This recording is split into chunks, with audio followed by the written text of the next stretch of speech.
মধ্যে যে কেউ যদি মুনকার কোনো কাজ দেখে, অন্যায় গর্হিত কিছু দেখে, ফালইয়ুগাইয়ির, সে যেন অবশ্যই এটাকে প্রতিহত করে বিয়াদিহি, তার হাত দিয়ে। যদি সামর্থ্য থাকে তার হাত দিয়ে যেন প্রতিহত করে।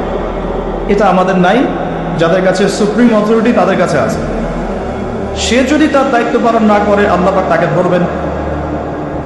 ওমান লাম ইয়াস্তাতি', যে ব্যক্তি হাত দিয়ে প্রতিহত করার ক্ষমতা রাখে না, ফালইয়ুগাইয়ির বিয়াদিহি ফালইয়ুগাইয়ির বিলিসানিহি, তাহলে সে যেন তার লিসান বা জবান দিয়ে এটা প্রতিহত করে, প্রতিবাদ করে। অন্তত এতটুকু আলেমুল আমাদের আছে, উস্তাজ বক্তা দায়ীদের আছে, তারা এটা করতে পারে।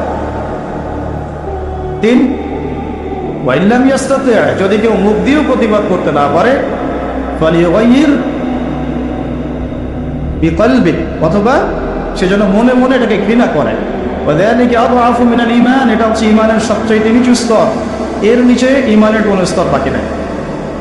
এই হাদিসটা সামনে রাখলে চলমান বিশ্বের এই বিষয়গুলো নিয়ে কথা তো আমাদেরকে বলতে হবেই।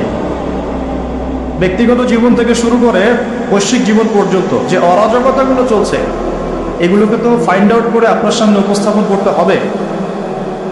এরপরে আপনারা শুনবেন, বুঝবেন, আমল করবেন এবং যার যার কাজের সিদ্ধান্ত নেবেন। কেউ কাউকে ফোর্স করতে পারবে না, এটাই ইসলাম। এখন আমরা যেগুলো নিয়ে পড়ে আছি সেগুলোতে যাওয়ার আগে আল্লাহ পাক সূরা আহজাবে আরেকটা কথা বলেছেন, এটাও শুনে রাখেন। এবার আপনার রব, আমার রব বলছেন, বিসমিল্লাহির রহমানির রহিম, ইয়া আইয়ুহাল্লাযীনা আমানু, হে মুমিনগণ। আল্লাহ আমাদেরকে বলছেন, হে মুমিনগণ, ইত্তাকুল্লাহ, তোমরা আল্লাহকে ভয় করো, আল্লাহকে ভয় করো।